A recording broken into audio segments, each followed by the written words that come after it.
Jeg vil beskrive og forklare min synopsis omkring ungdomsoprøret, og har valgt at lave en problemformulering, som hedder: hvilken betydning har ungdomsoprøret haft for nutidens samfund? Mine tre spørgsmål eller problemstillinger lyder således: hvad igangsatte tankerne omkring ungdomsoprøret, og hvordan startede det hele? Hvilken effekt havde ungdomsoprøret, og hvad for nogle konsekvenser medtog det sig? Og allersidst, hvordan har kvindesynet ændret sig? Hvordan valgte de at gøre oprør for deres frihed? Disse tre spørgsmål kommer rimelig bredt omkring ungdomsoprøret. Og efter at have besvaret disse tre spørgsmål, burde man have givet en rimelig væsentlig forklaring for ungdomsoprøret. Til det første spørgsmål omkring, hvad der er i gang så tankerne omkring ungdomsoprøret, vil jeg komme ind på noget med autoriteterne i skolerne, som de unge valgte at gøre oprør mod. Derudover vil jeg som en af de væsentlige ting komme ind på Vietnamkrigen, så man kan tænke over, om ungdomsoprøret var kommet, hvis det var, at Vietnamkrigen ikke havde været der.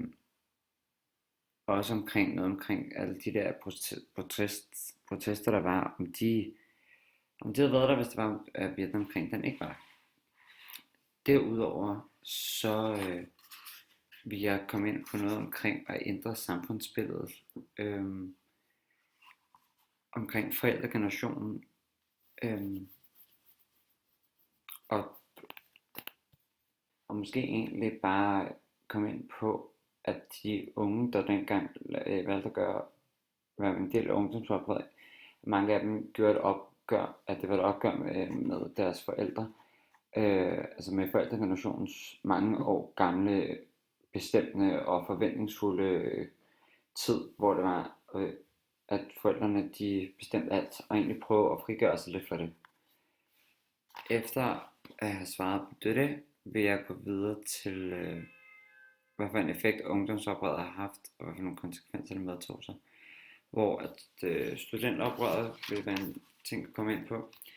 Hippietiden, som var det, som det lidt endte ud i 68, som dermed er en af de konsekvenser eller effekt, som ungdomsoprøret havde. Så den politiske del, tænker jeg også er ret væsentligt at komme ind over. Musikken blev mere løsluppen. Det er også en af konsekvenserne. Og så en af de rigtig store kvindefrigørelsen. Til det sidste spørgsmål omkring kvindefrigørelsen, som lød på, hvordan kvindesynet har ændret sig, og hvordan de fik deres frigørelse, jamen så vil jeg komme ind på, hvad det er for nogle ting, de blandt andet har fået: stemmeretten og ligelønnen, og mange af de andre ting, komme ind på deres kvindernes nationaldag, eller den 8. marts.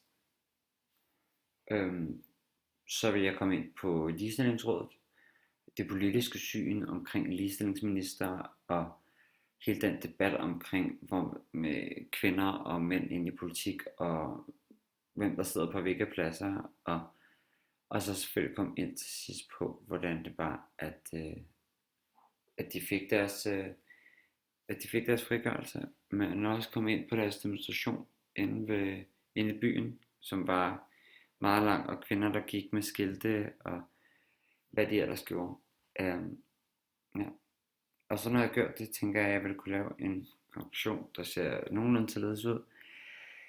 Vi er kommet godt omkring de stillede spørgsmål i problemformuleringen. Vi er kommet nærmere en forklaring og uddybelse af, hvilken betydning ungdomsoprøret har medbragt sig.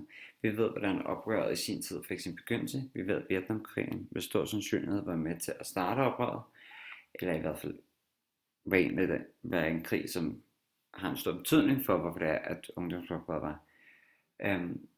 Og uden denne krig ville protestmarcher ikke være blevet set på samme måde, som en måde at demonstrere på.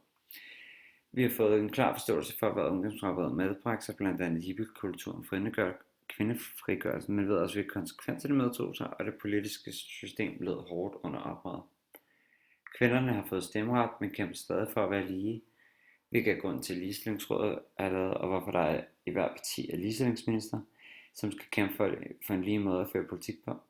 Vi ved også, at kvindefrigørelsen stadig er et emne, der berøres i dag, men er også et emne, som vi er nået meget langt med. Så til allersidst er der en lille materialeoversigt. Der er blevet brugt de tekster, som der skulle bruges. Brugt historiefaget til at komme ind omkring noget kvindebevægelsen. Og så findes der en bog, som hedder Ungdomsoprøret, som er en introduktion til selve ungdomsoprøret. En lille tynd bog, men